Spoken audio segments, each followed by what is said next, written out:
এই চাঁদের মধ্যে প্রথমে নেমেছিল নীল আর্মস্ট্রং।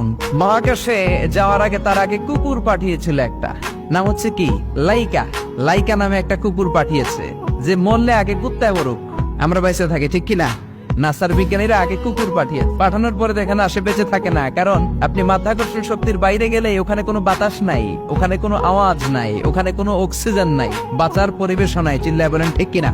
তারপর গেল ভ্যালেন্টিনা তেরেস্কোভা, প্রথম নভোচারী। এদের সাহসের এই ধারাবাহিকতায় 1969-এ অ্যাপোলো 11 নামে একটা স্পেস শাটল দিয়ে নাসার সেই স্টেশন থেকে নীল আর্মস্ট্রং, এডউইন অলড্রিন আর মাইকেল কলিন্স তিন বন্ধু মিলে একটা স্পেস শাটল দিয়ে চলে গেল চাঁদে। চাঁদে তারা নামলো, ইউনাইটেড স্টেটস অফ আমেরিকার পতাকা তারা সেখানে গেড়ে দিল। নীল আর্মস্ট্রং খেয়াল করে দেখে চাঁদের এই মাথা থেকে ওই মাথার মাঝখানটাতে ফাটিয়েছে কে? সে পরবর্তীতে পৃথিবীতে এসে বিশ্বনবীর বায়োগ্রাফি পড়ে জানতে পেরেছে এটা বিশ্বনবী আঙ্গুলের ইশারায় ফাটিয়েছিলেন। পড়েন আল্লাহু আকবার। আবার চাঁদের মধ্যে সে একটা মিউজিক শুনতে পেল। কি শুনতে পেল? চমৎকার একটা মিউজিক। কিন্তু পৃথিবীতে এসে কোথাও এই মিউজিক সে পায় না, কোথাও এই মিউজিকের ক্যাসেট অ্যালবাম খুঁজে পায় না। আমেরিকার একটা প্রেয়ার হলের পাশ দিয়ে সে হেঁটে যাচ্ছে, হঠাৎ দেখে ওই মসজিদের ভেতর থেকে ওই মিউজিকটা বাজে যেটা সে চাঁদে শুনেছে।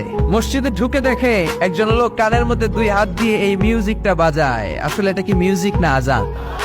সে ভিতরে ঢুকে মুয়াজ্জিনরে বলে, তুমি এত বড় সিঙ্গার, এত বড় মিউজিশিয়ান, তোমার গান, তোমার মিউজিক চাঁদেও বাজে, কি এটা? সে বলল, এটা গান নয়, এটা মিউজিক নয়, এটা হচ্ছে আজান। চিল্লায় বলেন ঠিক কিনা? সে আজানের ধ্বনি আজও আছে না নাই? মহাত্মা গান্ধীর নাম শুনছেন? ভারতের অবিসংবাদিত নেতা, ব্রিটিশ খেদাও আন্দোলনের পুরোধা। তিনি পারেড ল করেছেন লন্ডন থেকে, পেশায় একজন ব্যারিস্টার।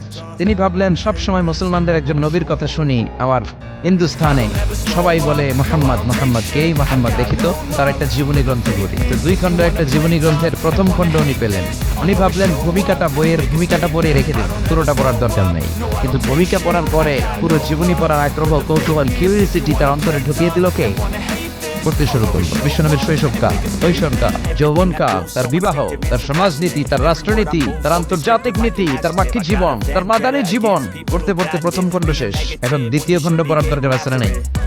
দ্বিতীয় খণ্ড তো তার কাছে নাই। তিনি একবার ইন্ডিয়ার পুরাতন লাইব্রেরিগুলোকে তন্ন করে খুঁজে দ্বিতীয় খণ্ড জোগাড় করলেন, সেটাও পড়লেন। পরে তিনি অবাক, তিনি কমেন্ট করলেন, I have scanned lot of biographies in my life, but the biography of last messenger Muhammad was a unique, unparalleled and fantastic biography I've ever read. চিল্লায় বলেন আল্লাহু আকবার। আমি ভারতের নেতা মহাত্মা গান্ধী অনেকের জীবনী পড়লাম, কিন্তু মুসলমানদের নবী মুহাম্মদের জীবনীর মতো কোনো জীবনী পাই নাই।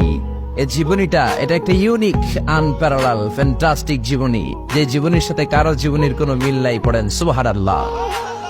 এটা কোনো মুসলমানের কথা না হিন্দুর কথা? এটা হিন্দুর কথা।